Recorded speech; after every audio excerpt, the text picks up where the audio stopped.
Seorang wanita berinisial AS mengaku dirampok di tempat tinggalnya di Jalan Taman Rubi, Pondok Permata Suci, Kecamatan Manyar, Gresik, Jawa Timur, Senin, tanggal 15 April tahun 2024. Bahkan, ia mengaku disekap dan mendapat kekerasan.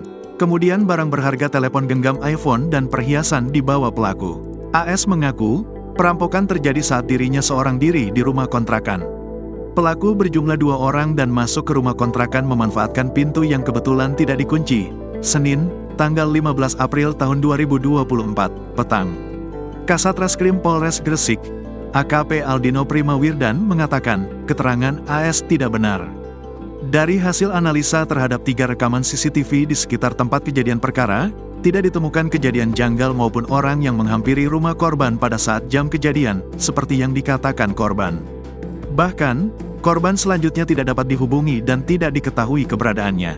Hasil penyelidikan, handphone iPhone 13 Pro Max dan perhiasan yang dikatakan hilang oleh korban, faktanya digadaikan sendiri oleh korban, ujar Aldino kepada awak media, Sabtu, tanggal 20 April tahun 2024, malam.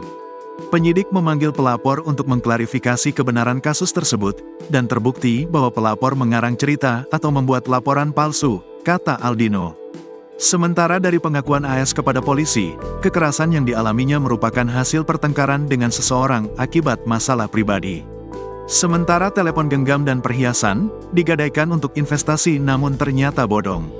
Alasan pelapor membuat laporan polisi, dikarenakan pelapor takut diketahui oleh suami karena memiliki masalah pribadi yang belum terselesaikan, tutur Aldino. Atas kejadian ini, AS pun meminta maaf.